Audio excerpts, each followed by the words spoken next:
Well, this is a first in the history of KJ-Arent. What does this guy think he is? He thinks he's some type of big deal. He can just do it wherever he wants. Every single Thursday, KJ-Arent with Mitch Levy. And remember, as we do KJ-Arent with Mitch, host, of course, of the Mitch Unfiltered podcast, we air the entire segment during the Daily Puck Drop Live. Now, when the Daily Puck Drop Live show concludes, the only place to catch KJ-Arent is to join Puck's Posse at pucksports.com or to become a patron at mitchunfiltered.com. You think you are some type of big deal? You got to do it from your car? Huh? Can you give me a lead-in other than the Washington State Cougars, please? I mean, this is ridiculous. This feels like the way I felt coming into the studio at 5:30 in the morning at KJR, coming in out of the Fox syndicated overnight show. Can you please discuss something that somebody's interested other than the three guys that are talking? Could you please give me a lead-in? I need a lead-in. It's a perfect lead. It's a great football team. It's tough losses back to weeks. This is like a stand-up comedian having a terrible opening act. Can you please discuss something that somebody's interested other than you three? There's nobody listening that's interested in what you guys were talking about. This is pretty rich coming from a guy that if you back in the day would say, hey, could you come on the show today? But I'm going to be in my fucking car driving on a video platform. Sure, no problem. Let's put them on. Come on. Look how far you've come. Hold on. You've come from I got to be on a landline to a cell phone while you're driving on the interstate. Why don't you tell your listeners the whole story instead of being Jason Puckett and giving them just half the story, which is I offered to come on last night. I just got off a plane. I offered to come on tonight. I offered to come on tomorrow. And you chose me right out of the frickin' terminal. Little did I know I would have passed had I known you were going to spend 20 minutes talking about a football team that nobody even knows exists. You realize nobody even knows they exist. You mean the team that has lost like 5 points to the SEC and ACC teams? Hey, first of all, it's called KJ-Arent Live during the Thursday show. It's not tape it Thursday night. And I couldn't tape it Wednesday night. I was sick.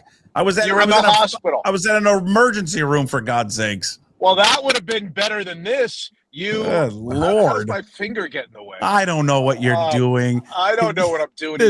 I'm not posting this later. I'm going to tell you that right now. None of this. Yes, you are. You're posting it. I'm not posting any of this. I'll tell you what. Then you don't post it. I'll post it, and I'll have the exclusive on Mitch Unfiltered. I'm not going to send it to you. You can't send it because you need it. That would be nice. That would not be nice. Don't do that. Are you over the heartbreak? What stage of the pain, denial? What are you in? Grief, stages of grief. No, I'm not. I'm not at the point where I'm like appreciating what this team did for us as Marienrs fans. I'm not there. I don't know. In fact, I don't know that I'll ever get there, but I'm certainly not there now. I'm still. See, the problem with this is it's kind of like when your team gets eliminated from the NCAA tournament. Although you wouldn't have any idea what that feels like. You have to watch the games after. So when the World Series starts now, the pain doesn't go away because it's a constant reminder of how you could have been playing in the World Series and probably should have been playing in the World Series. Am I allowed to say should have? I think should have playing in the World Series is the right way to say it. Don't you think? Well, yeah, was that not the expectation they were the second leading favorite. They were the second favorite to make it the World Series. So of course. I'm sorry about the bounciness of the picture. My wife is driving and it's really an adventure when she gets behind the wheel. We're not going to blame your wife. This is all on you. This is you. Okay. It's a little bumpy. It's a little bumpy. Can you just imagine? You know what I'm going to do? Right when I get done with this, I'm going to text Jimmy Shapiro. I'm going to text Jeff Sears. I'm going to text Hot Shot, Slick, yeah, Matt Gashk, Stretch, and be like, do you know what this MFer did today? Can you imagine him allowing a guest to come on and do what he did to me today? Unbelievable. First of all, I'm not a guest. I'm 50% of this show. Okay. I told you last week I feel a lot like 48 or 49%, but I'm supposed to be 50% of this show. All right. That's first of all. Yeah.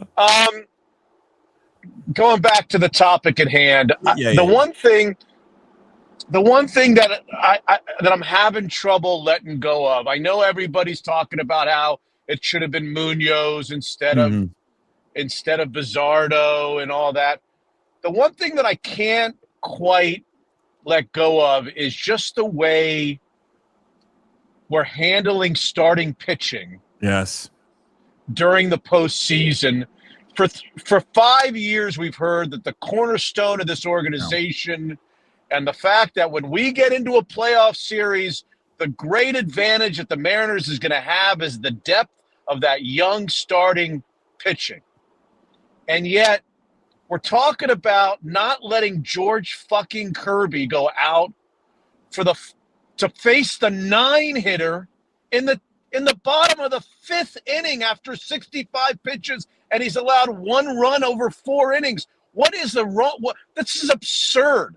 The whole thing is absurd, and everybody keeps telling me, I didn't have trouble with them taking Kirby out. I didn't have trouble with them taking Kirby out. This is a guy who you're going to offer $30 million a year in a couple years, right? They're going to want to sign this guy for like $30 million a year over 6 or 7 years, and yet we've got to take him out because he can't go through the lineup the 3rd time. He's got to come out after the 4th inning because God forbid he faced the 9-1-2 hitter. God forbid he goes out there and let's just see what happens in the bottom of the 5th. Maybe he doesn't get in trouble, and maybe he pitches the 5th. And if he pitches the 5th, maybe Brian Wu pitches the 6th and the 7th instead of the 5th and the 6th, and then you don't have the issue. Then you can bring Andres Munoz in the 8th or do what you want to do in the 8th. It's not the 7th at that point. We're treating freaking George Kirby and Logan Gilbert like they're spot starters coming up from AAA. Right.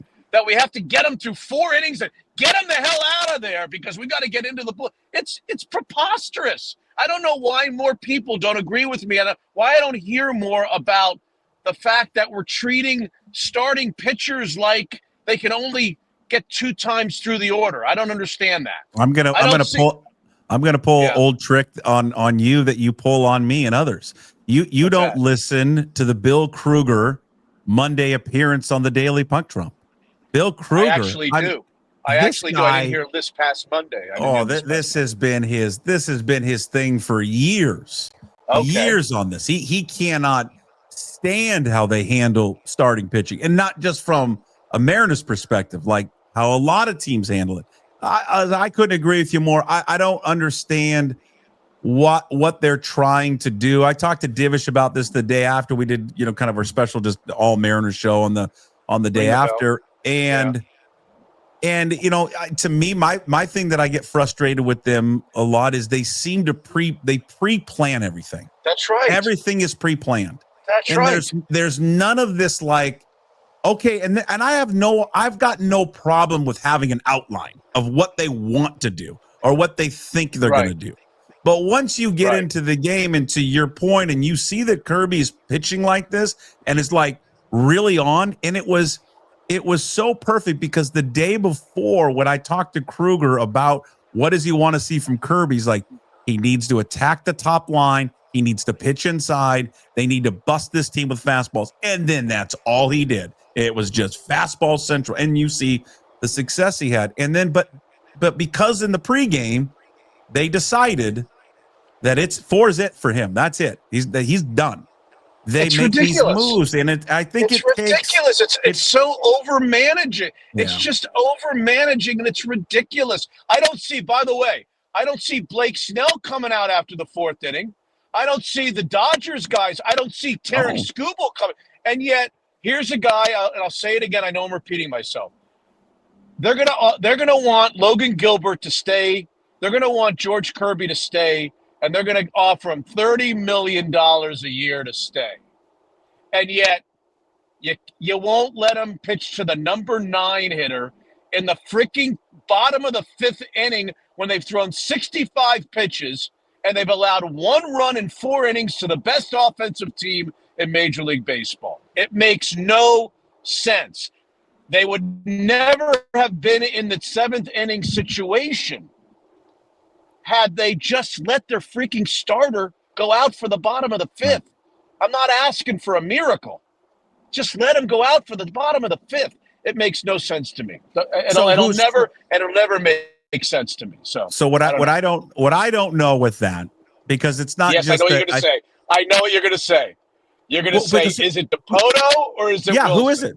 I don't know. I don't know. Like, I don't know who is it. I mean, because it's not just one of them. They have an army of people that make these decisions, and it's not just those two, Hollander, but they've got this army of analytics guys, young guys that sit behind the scenes that give them information. And I know they take it all in. I guess ultimately at the end of the day, it's Wilson's call, but I don't know. It just feels like there are too many hands in the kitchen of making decisions like this. Let me tell you why I choose to blame Jerry on this. Okay. Because I don't like him. So I'm going with Jerry on this. I like Dan. I like Dan more than I like Jerry. So I've decided in my mind it's Jerry's fault.